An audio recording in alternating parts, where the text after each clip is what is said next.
Hi everybody, it's me, Mystiz. How are you guys doing today? Today I'm kind of excited to, get a little bit personal with you guys because I'm sharing my writing like it's in the form of stream of consciousness, and it's talking about feeling lonely or being lonely. But let's get straight into the video. I hope you guys feel some type of thing or way. So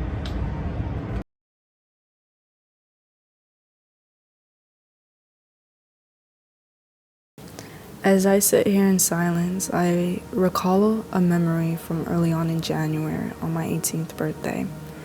My mother got all the people I love on a Zoom call, my friends, my family, or other influential people in my life, and I was shocked because at that moment I knew I wasn't alone. You're sitting here thinking, what do you mean you're not alone? We have all these people on a Zoom call on your birthday. Well, let's get into it. I have been in therapy for a while now, so I just want to let that be known, and I have worked on my traumas and still working on it. The reason I bring up my mother is because she did something that stood out to me then and stood out to me more now. Okay, so let's get into the story. Well, anyways, let's keep going. In this instance, I want to travel through time to my sophomore year of high school. That year was... It was absolutely horrible for me. There was violence, there was toxic relationships, and isolation in my home. I was living in a different home with my relatives. I won't say the names or what they are to me, and my mother wasn't there.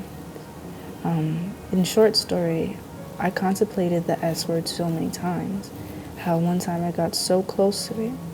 I remember that I felt so numb and lost that as I was acting on my desire, I was in a complete trance, and I don't know if anyone can relate to this, and hopefully not, you don't.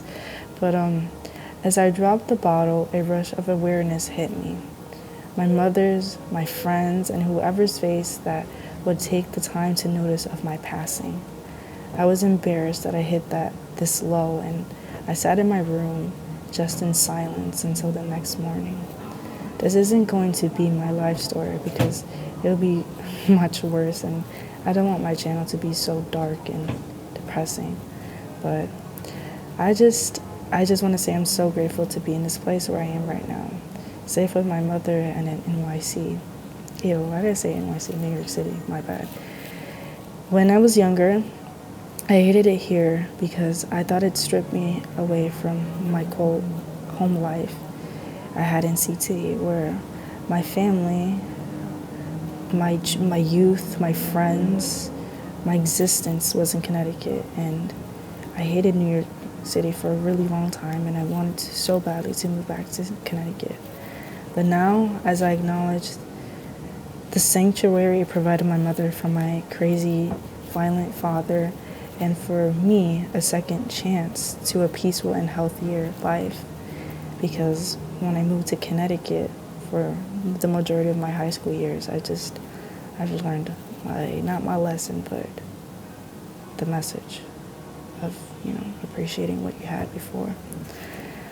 I'm not alone all the time, but I don't feel like I'm alone most of the time, but even though where I sit in silence and sometimes these rush of words pop in my head over and over again.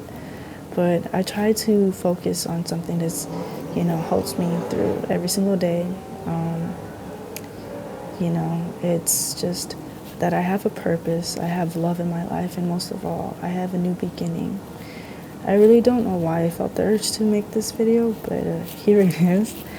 I hope you guys have enjoyed me getting a little bit up and personal. I didn't want it to get into the full depth of it, but I just wanted some part of what I had to say be shared.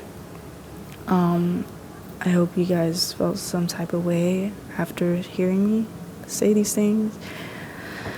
But what I had to say is thank you guys so much if you have listened so far, towards the end of this video.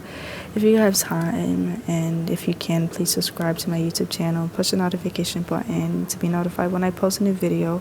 Like this video if you liked it, comment down below if you had any thoughts or feelings that you would like to share, and please share this video or my other videos with anyone you know, and check anything else I have posted beforehand and enjoy. I hope you guys have a nice day. Bye.